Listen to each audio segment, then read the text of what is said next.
If we are thinking about the effect of education, or the lack of it, on our nature, there's another comparison we can make.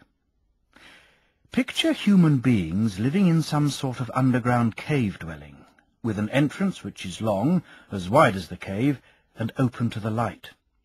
Here they live from earliest childhood, with their legs and necks in chains, so that they have to stay where they are, looking only ahead of them, prevented by the chains from turning their heads. They have light from a distant fire, which is burning behind them and above them. Between the fire and the prisoners, at a higher level than them, is a path, along which you must picture a low wall that has been built, like the screen which hides people when they're giving a puppet show, and above which they make the puppets appear. "Yes, I can picture all that," he said. "Picture also, along the length of the wall, people carrying all sorts of manufactured objects which project above it, statues of people, animals made of stone and wood, and all kinds of materials.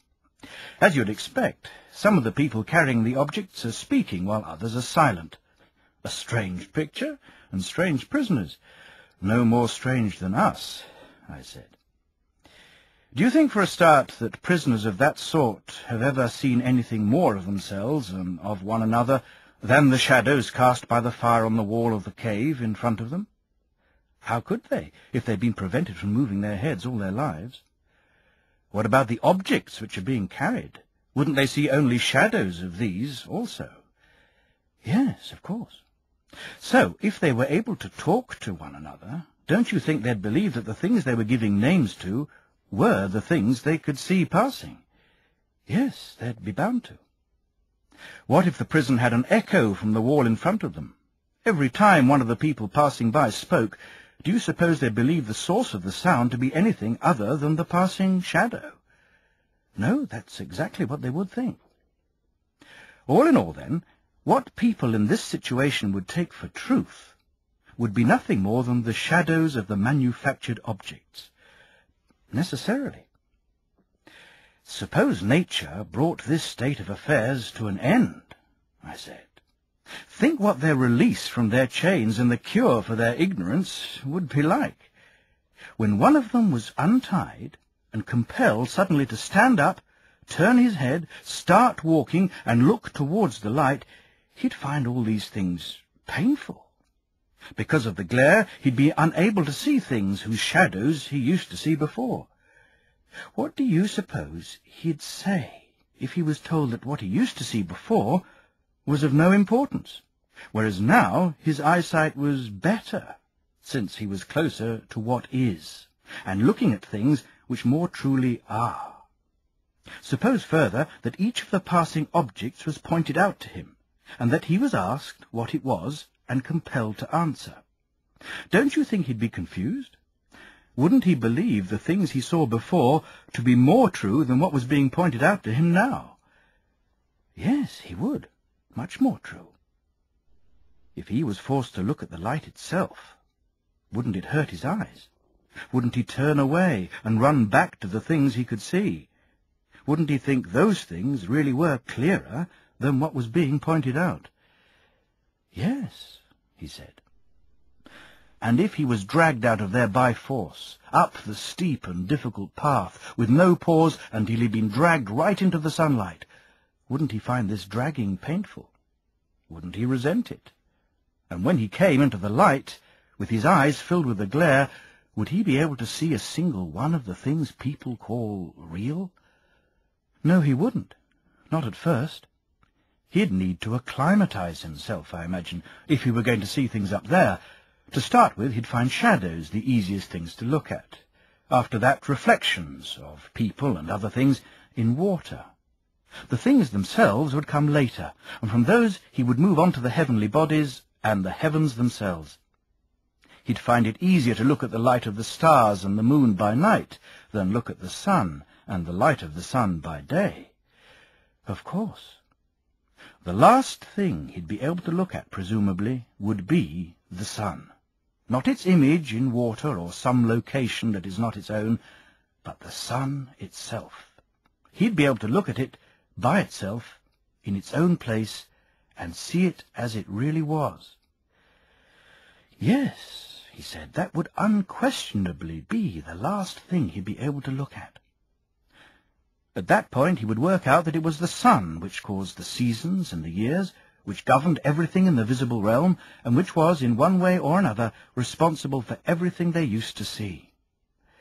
That would obviously be the next stage. Now, suppose he were reminded of the place where he lived originally, of what passed for wisdom there, and of his former fellow prisoners. Don't you think he would congratulate himself on the change? Wouldn't he feel sorry for them?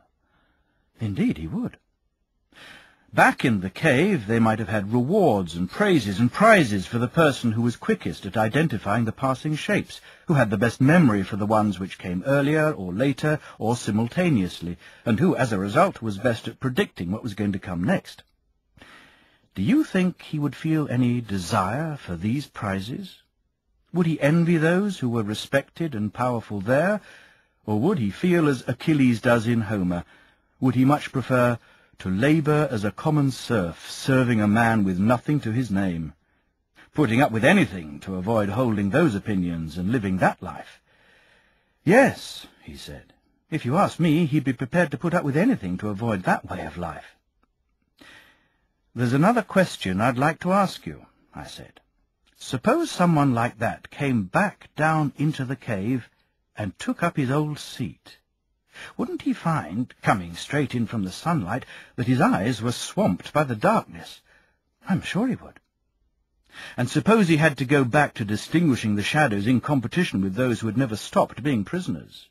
Before his eyes had grown accustomed to the dark, while he still couldn't see properly, and this period of acclimatization would be anything but short, wouldn't he be a laughing-stock?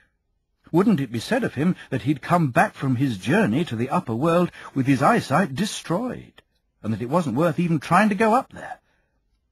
As for anyone who tried to set them free and take them up there, if they could somehow get their hands on him and kill him, wouldn't they do just that?